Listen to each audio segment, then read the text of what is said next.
Eshima, votre magazine qui bat au rythme de l'actualité. Retrouvez la nouvelle édition. Exclusivité, Sakumbi Molendo, les réformes qui changent l'image des affaires foncières.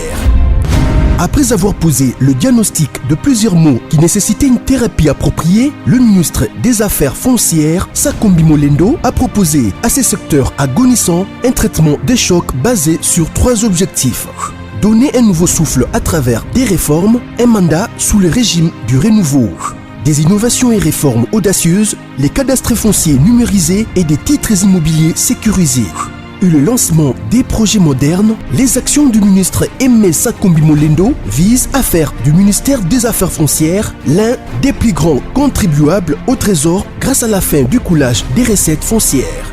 Focus, le ministre d'État, ministre des hydrocarbures, Rubens Mikindo Mouima, a organisé 2 jours des travaux intenses afin de poser les véritables diagnostics du secteur des hydrocarbures en RDC afin de formuler des recommandations nécessaires dans la gestion de l'or noir congolais.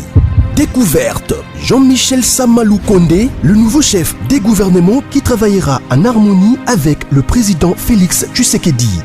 Nation, le directeur général de la DGI, Barnabé Mwakadi, adresse ses félicitations à Monsieur le Président de la République, Félix Antoine Tshisekedi, à l'occasion de son investiture en qualité de président de l'Union africaine. À lire également, le directeur général de la CNSS, Agnès Mouad Nawej, adresse ses félicitations à son Excellence, Monsieur Jean-Michel Samalou Kondé, pour sa nomination au poste de Premier ministre. Lumumba Mouzé et Étienne Tshisekedi, des héros immortels. Majorité parlementaire, la remontada de Félix Tshisekedi. Économie, fraude fiscale, un mal qui gangrène toujours le trésor public. Retrouvez l'intégralité du magazine Eshima dans les kiosques. Eshima Magazine, un nouveau standard d'information. C'est vivant! Peuple congolais, vivant! Fatibé! La lumière, étoile brillante! Du matin! Papa Siona! Kololo! Fadali, moment, il y a unité! Union fait la force! Pour sauver pays de non assez, Bokaboni esi la biso, Mukongo, Muluba, Mouchoui, Mouyanti, Mumbala, Équateur, Beto na Beto. Fati Beto, Awuti pa Nzambi. Tant que Bengaye, papa la démocratie, père, la démocratie. Tant que Bengaye, la lumière.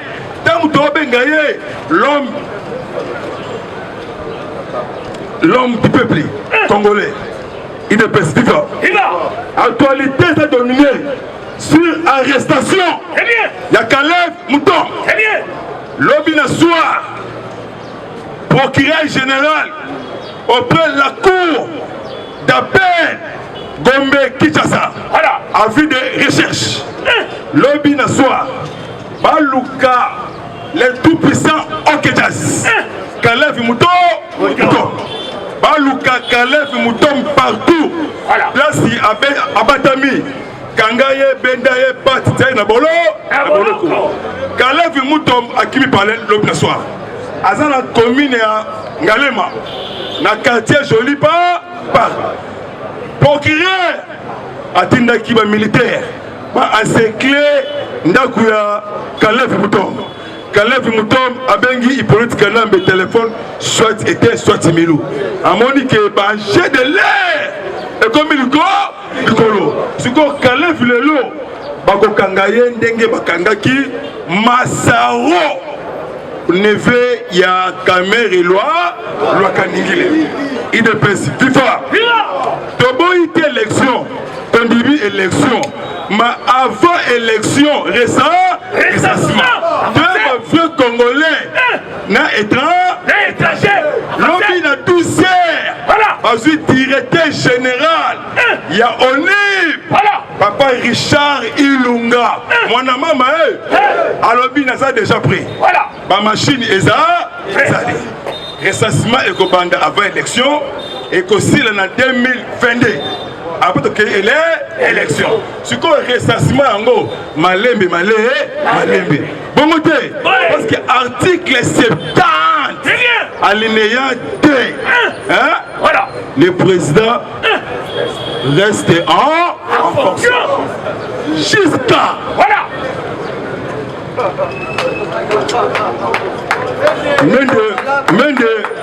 Mende Omalanga Nyamayaso, ya solo. Wana Mende la télévision, article 70 alinéa 2. Le président reste en fonction jusqu'à nouvelle installation du nouveau président élu, voté par le peuple. Fajimeton, la population congolaise. Tosimbana, Lobo Kuna Lobo. Mais pourquoi Tosengi recensement? Parce que connaît Nanga. Akena qui s'enrôler par rebelle. Parce que Akatsaka na Pomko et Kaboli Rwanda RDC. Oui, mais c'est la combo de Laurent Kunda Abattoir. Laurent Kunda Abattoir. Rebelle. Abima député. Nassid Kif. Rebelle. Parce que Nanga a Hollande n'a pas expatrié et bien obédient. Voilà. Besoin de ma carte électeur. Ton demi recensement avant l'élection. Chef de l'État. Président de la République. Voilà. A dépêché délégation. Et comme qui n'a Tanganyika, Joël Kabila, Hippolyte Kanambe, a beau recevoir délégation, il y a chef de l'État. Bakoutani lobby, na président, il y a assemblée provinciale, il y a Tanganyika. Après si rapport et pas chef de l'État. Madame encore avant-hier, 25 députés provinciaux, il y a Tanganyika. Batiki kuna baeko s'adhérer na union sacrée. Donc ici attention, attention, parce que union sacrée et bon il partage. Et l'ingi intérêt, il y a une nation congolaise. Son l'ingi intérêt, au bimi na malé. Ba poste régalien revient au chef de l'État. Justice, défense, intérieur, portefeuille. Étranger. Et ça pour le chef de l'État. De Boïba, partage. Armée loyaliste phare de ces bétons. Aouti Koboma 14 rebelles ougandais. Na territoire il y a Massisi. Voilà. Parce que Messena Combo, il y a Charles Samatama. C'est un Rwandais. Voilà. Oh, a déserté na armée congolaise. Bamoné na haut plateau de fils. Voilà. Na territoire il y a Massis. Voilà. Mon maman, l'issue du colo yali. Là tous les mouvements suspectés. Parce que Rwandais ba Samboué. Ba comme na souka. Parce que message oh ya makas. Bientôt awa tous message ya makas. Et ça lisanta. Église Kimbangiste, Papa Simon Kimbang. Voilà. Le 6 avril voilà. 1921 est tombé, merci, est tombé le 6 avril 2021. Donc un siècle, pendant Simon Kimbang appelle ça message. Son talib au monde a banderole et Zingi Congo Mobimba. Banderole. Baté Fatina drapeau à Congo. Baté Simon Kimba. Ba commune à Sewana. Donc célébrer cinquantenaire. Merci. Merci. Donc célébrer centenaire. Message à Simon Kimba. C'est quoi 21 2021. Et ça lit un siècle. C'est quoi jour où on a le message où on a. Et ça message historique. Nous avons commis vive le RDC, vive chef de l'État, vive président de la République. Et ça le 6 avril 2021. Il est presse viva. Matata Pogno a aussi déposé sa démission. Lobby. Tu as yébé si Matata Pogno a mécaté Aya na union sacrée. Avancé. A un dossier. Il y a Bukanga Londo. 4 millions. Voilà. Il y a Banque mondiale. Pour la Kosomba, locomotive. C'est qu'on place Yamatata Pogno. Et ça, en prison. Yamaka. naokende mbangu mbangu namoni mwana kola ye namoni mpe cordon azali UDPS viva lobi na Tanganyika barevese Kalemi Sowe Kabila aza na liste noire na kati ya Kalemi bamoni ba rebelle ougandais ADF Nalu bamoni le maimai toi na Kalemi bamoni ba créer ba terrain sikoto lo baboye na sibino boye Kabila Pesili Lobby Peter Pan azali influent na département d'état américain alors Congo et Mathilde Kolo parce que justice lève une nation arrestation et mandat d'arrêt il y a Caleb Mouton alors tobo sanité donc bien alors sanction auto pesaka Hippolyte Kanambe na Union européenne États-Unis bientôt donc Kabila a sanctionné pourquoi parce que problème au EPC États-Unis Kanda bon moni Moïse Katumbi azala Maroc Katumbi ana Maroc pourquoi Katumbi kei na loba na lobate na ganga te administration ya John Biden mona ya Chang babotoli licence ya Dan Kessler c'est un juif ya Israël parce que abana kospecter ba minerai na etandi ya Congo sikoyo bazokisuna na sanction parce que administration ya Trump batikaki mais c'est Dan Kessler a exploité ressources ya Congo 30 au Niger à Congo clamé parce que bakomela ki Biden Mukanda Siri Messe Dan Kessler azali ami pas près il y a une politique Kanambe Kazé Berebe pour la construction qui ça il de place viva lobby département d'État américain Messe Hippolyte Kanambe Rwandais bientôt Mukama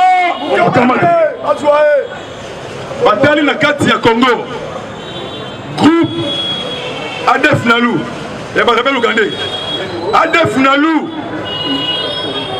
babengi groupe État islamique azandenge moko na Daesh mozambicain Daesh irakien Daesh syrien même opération na ADF Nalu de lobby moko Biden asali message alors bisikoyo administration Biden bazo pouiller effort ya facile beton face ya groupe terroriste et face ya groupe armé de lobby avanti au moment qui Christian Chiwewe commandant en garde républicain akutanaki na président de l'Assemblée professeur ya Okatanga papa na biso Gabriel King pour la Calef Lelo Awa on arrêté parce que balété tous les frontières Calef Abimate Azan a dossier belé avant qu'on espionné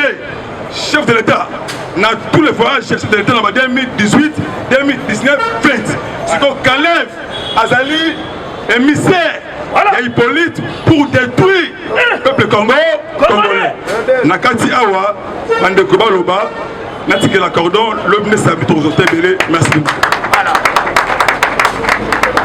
UDPS viva UDPS viva Kopes sanga viva bien puisque Ghana hier Kopes a information de besoin de la wanate d'ailleurs Kopes a bien compte rendu puisque lobby n'a pas invitation na exécutif ya parti qui est dans la réunion il y a gestion des ambitions puisque balobako biso au parlement debout ba associé kabisote lobby réunion ya munene il y a gestion des ambitions et zalaki na limité pour la formation ya gouvernement c'est-à-dire son gouvernement ils ont traîné UDPS ndé azo traîné ba pas puisque yé atindina no ba kombote bandeko mukuu wa ezakuna puisque toke kuna balobino ba siège na gouvernement ya UDPS ekozala kaka 8 mais na 8 wana tozali na 92 candidatures donc toloba 82 ya bayeba ezolinga kokota na 10 ministres oyo bazalaki déjà kuna bazolinga kozonga esali lokola 92 UDPS viva. Bango basa nini? Bango bazalaki basa nini? Bango bazalaki kuna basa nini? Mpo bino bantu balobi. Baloba ya bino. Enga mutuna yangai maloba iza ya bino. Basa nini? Ok, lokola balobi ke balongwa. Balandi kuna. Ke balongwa batikala pe balinga. Si yango wana na moni ke oui, UDPS démocratie et folie. Serge Alobi, na lingi bino mwakitukaliawa, popo na ba ministre, popo sa biso. Na hivi biso ke nakati wana, mutu akozwa responsabilité azate, impossible. Bantu bandi kotana na miso. C'est pour vous dire que na ba yebala ba conseiller ya chef de l'État, ba conseiller spécial. Bantu baza déjà na misala, ba lingi pe batika misala wana bakoma ba ministre. Osepele nango? Osepele nango? Bantu wana basi bazwaki misala. Oza na musala oza conseiller spécial à chef de l'État. Contentez-vous nanu na oyo si ozui. Tikela pe ba oyo balingi ko accompagner chef de l'État bakende. Ngai donc observation na ngai zanini. Batinda bantu na gouvernement te bazokende po ba se retrouver. Na lingi batinda bato bazokende ba accompagner chef de l'État. Puisque mutu azokende na mission ko se retrouver akoyiba. Boyeto boyete. Bato yo bazali quand même ko représenter ba valeur puisque ba oyo musu bakendaki ba yokisi biso soni. Likambo ya mibale ba yebalandi information. Boyoki ke no vie wa kwenda asali déclaration alongoli ba Augustin Kabuya na ba Jean-Marc Kabund bango bakoti kuna bakibao ba wakwenda na ba Jacquemaine Shabani. Est-ce que bolingi yango bantu wana baza ba usurpateur baza batu ya désordre baza batu ya désordre ba monika ka wakeno likambo ya gouvernement etelemi lokola Kankonde asalaki médiocrité nde asalaki asinyaki biloko wana. Est-ce que na moment oyo ya signé biloko wana? Est-ce que aza sous-ministre? Il gère des affaires courantes, il ne peut pas prendre une décision. Vraiment, attaque bololé ngo eleki. Oyo avion na biso eleki. Mukolo ba tokoka bazongi siye to sala nini? Toko marché, to sala nini? Soko bazongi sika Kankonde photo marché. Puisque au moni jugement ya Salomon ye alobi no to papa kaka mwana oyo toka bola biteni est-ce que alingi de pesa mutu alingi de pesa ya kozwa ba décision wana te. C'est pour cela na yebisaka bino ata administration na ye tango elobaki ke no mandat spécial il fallait comme awa un mois avant soki esali boye eza na valeur moko te, c'est-à-dire oyo balobaka na chuluba chichidari ya lukunda chirimunda mwa lukunda. Donc Kankonde azali virus pour l'UDPS. Donc nako s'éterniser te muke nazaki nango yangwana vous devez avoir vos apaisements. Ngana yebisaki pe CG na lobi CG ebele bakeyi na parlement debout tozali pe na ba cerveau ba oyo pe ba ko représenter biso bien pe ba ko défendre ba valeur et donc pas combattre ba anti-valeur. Je dis je vous remercie. Merci. Faut comprendre que non, tozo kende wapi pe tokomi wa. Parce que mukolo ya lobi eba que non, si omoni matata mponyo a démissionné, si omoni Caleb Mouton alimwe, ali komona na te. Donc place au komona ye mukwa. Mukama. Parce que toyebisaki bango que non, tozali ko conjuguer bango verbe mukwa ta otapre. Fachimbe. Mukolo ya lobi omoni sur 3 juges. Il y a ces pays congolais na kati. États-Unis azali ko jouer carte ni. Awa siko fongola matoi oyo. Ozoka Église catholique en complicité na ba européens, en complicité na l'aider la peine de Chimatu. Donc Madi Dinama Sanaye Adolphe Mou. L'aider la peine de Chima. Est-ce que vous évitez que soit là? Il est c'est tout ça. Basali Kolobao soit disant organiser ma élection. Ni Nyango c'est passé au juste. Chers combattants, il faut rien faire. Les Belges, les Français, va comprendre que pendant 2 ans, il y a Fachi, va se retrouver. Parce que bango balaki batumoko babandaki coopérer toujours dans les mafias. UDPS viva. Ba minéraux na biso nyonso. Yali ko kende chez bango ba pétrole ba biloko moko ya bongo. Avant Hippolyte Kanambe a quitté le pouvoir. Madame Miki Alei accueilli akutani na monsieur Didier Rendes. Mutabandaki ko parrainer ba groupe ya l'aider la paix des Chimatu. UDPS viva. Alors bino bango bino l'air bozali ko soit pouvoir. Bino batu ya sutukalala. Boyeba ke non to continuer toujours na procédure. Il y a RDC bozu 20%, biso ba européen to 80%. Mais faut-il aya le dire rien. Gana na idéologie il y a 50-50. 50-50. Ah ouais, il faut s'y yeba ke non to ali na guerre diplomatique entre les États-Unis et les Européens. UDPS c'est viva. Nyoso e bandiko. Tu as commencé l'ère Fachi à Kenda au niveau des États-Unis d'Amérique dans le mois d'avril. Église catholique, Basali, Batou Bali qui utilisé Bango. Mais diplomatie au Fachi à Beta Poko et ça y est, il faut ça l'appelle moi na yanko.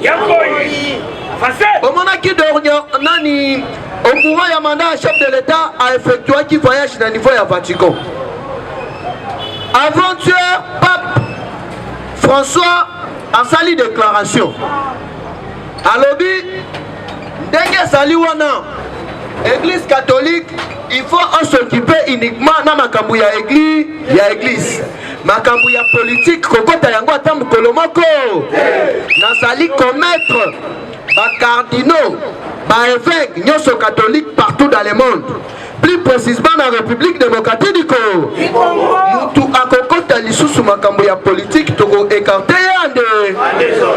Sokande catholique cher combattant, tout le bateau tout le bateau. Tout pensate. Sokande église catholique chaque fin de l'année, donc ou soit chaque année, UNICEF abandaki kopesa bango 6 millions de dollars américains ya ofele. Neti donc il y a fonctionnement, il y a ba école na bango. Alors finalement bango accenture que depuis Fachi ayena gratuité enseignement. Na diplomatie à Betaki, makambu ya kopesa lisusu église catholique mbongo wana abu banyongi balobi awa sikoyo mieux vaut Kabila ke Fachi. Parce que ba intérêt nyonso na biso ezali ekweli na mai. UDPS viva. Parti au pouvoir viva. Mais bino bali komi benga église.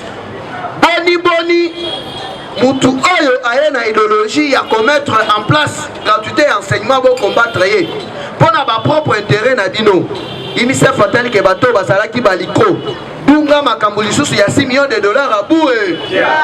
D'ailleurs yeba keno mukolo ya lobi chef de l'État dans les prochains jours à vos décisions Makambouya ba finaliste et ça la école primaire et ça la secondaire pas que débat foot à lisusu bongo ya ba frais to droit d'admission na maboko ya ba professeur abou bongo ya ba finaliste et ça la 6e primaire et ça la humanité inde na banque et ça li pona koyebisa bino que non état de droit et bandarate salini awa sikoloka département américain ya Joe Biden bazali batu oyo bali ko appuyer vision ya chef de l'État parce que muto bandaki kosalela Hippolyte Kanambe lobbying ezali monsieur Elon Musk. Elon Musk azali propriétaire, il y a entreprise Obabengi Tesla. Azali multimilliardaire. Il ne peut se vivre. Il y a mutoye bisaki bango kenon. To jouer carte ya suka pour créer guerre. Parce que ba privilège nyonso oyo tozalaki na yango, il ne peut se vivre. Fachi aya anile yango ande. Tellement yo Hippolyte Kanambe Kazemeri. Ozalaki wana pona kopesa biso ba privilège nyonso. Fachi ben. Ezali na ancien premier ministre rwandais. Oba bengi na kombo ya Faustin Twachimungu.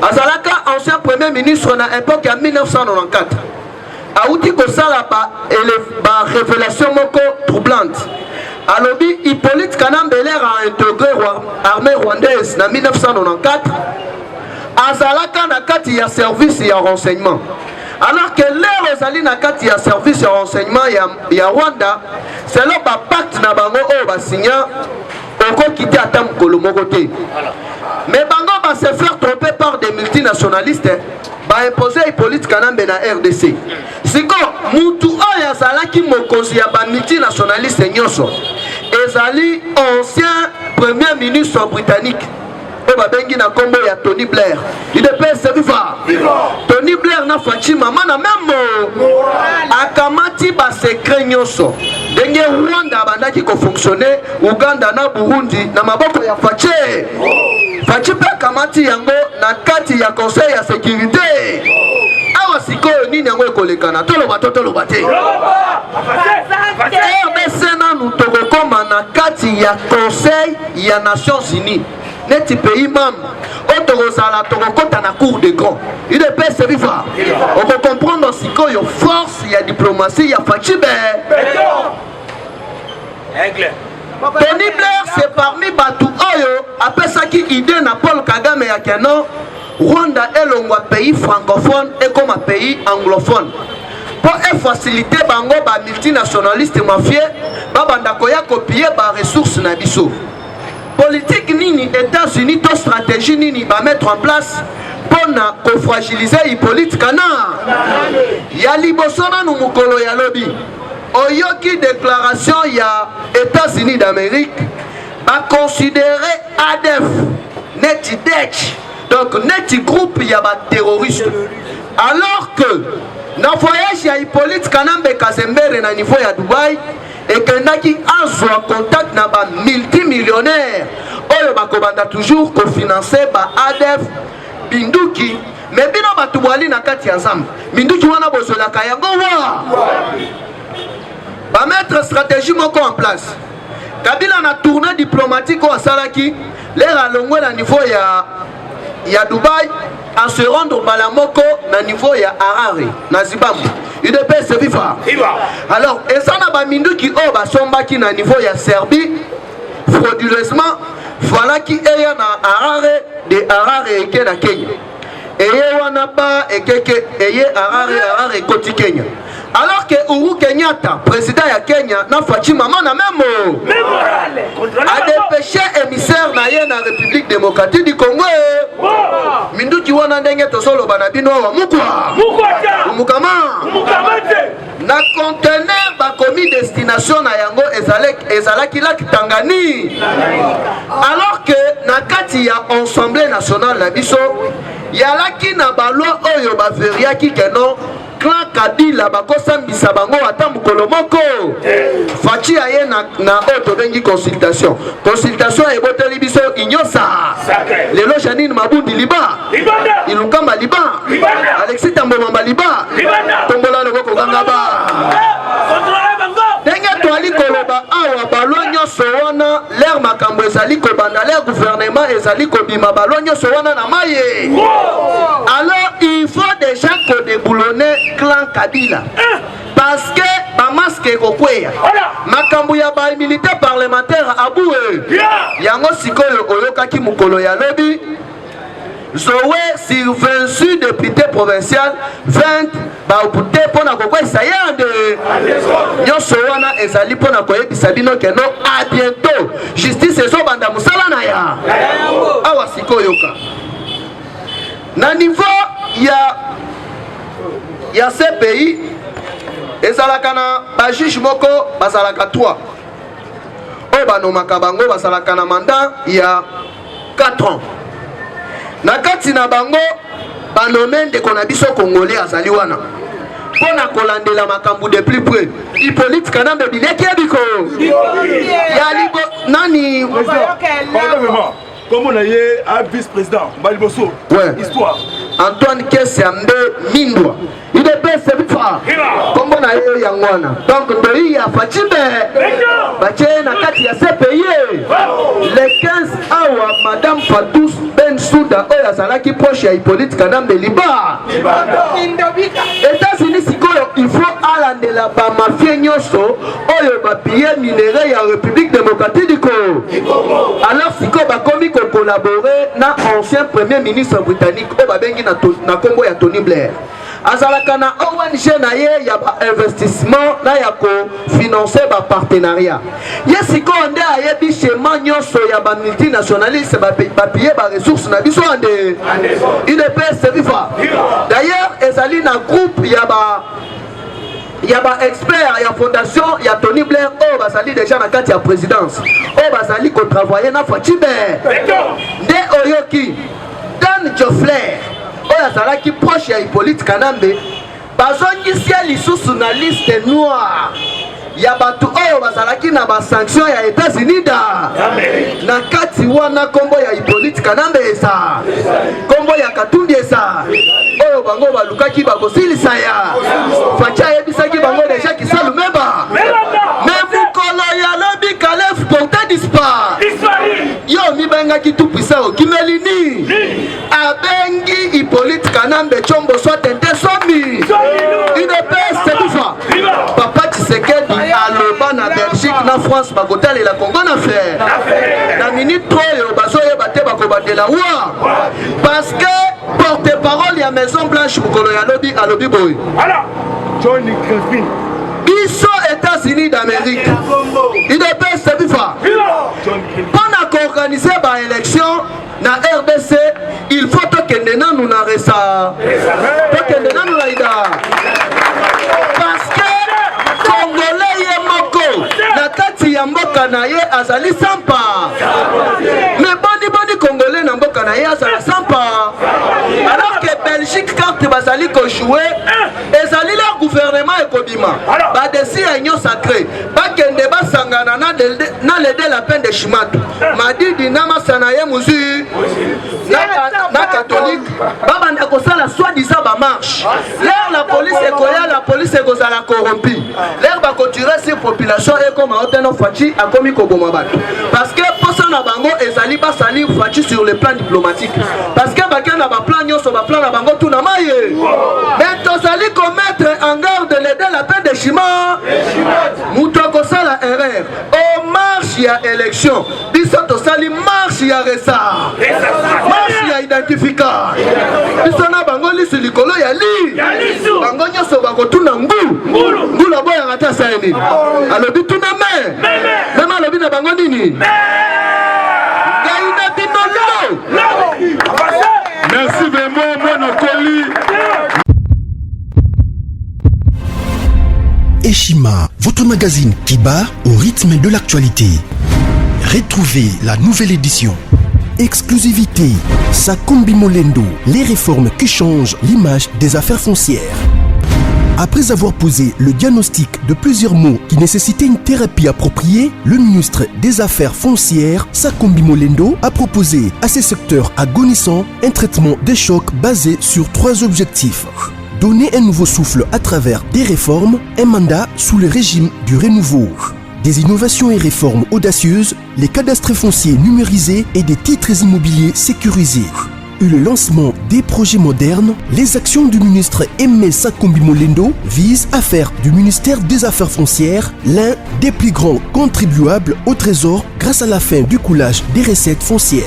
Focus, le ministre d'État, ministre des hydrocarbures, Rubens Mikindo Mouima, a organisé 2 jours des travaux intenses afin de poser les véritables diagnostics du secteur des hydrocarbures en RDC afin de formuler des recommandations nécessaires dans la gestion de l'or noir congolais.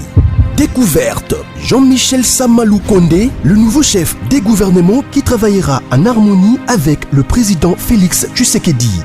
Nation, les directeurs généraux de la DGI, Barnabé Mwakadi, adresse ses félicitations à Monsieur le Président de la République, Félix Antoine Tshisekedi, à l'occasion de son investiture en qualité de président de l'Union africaine.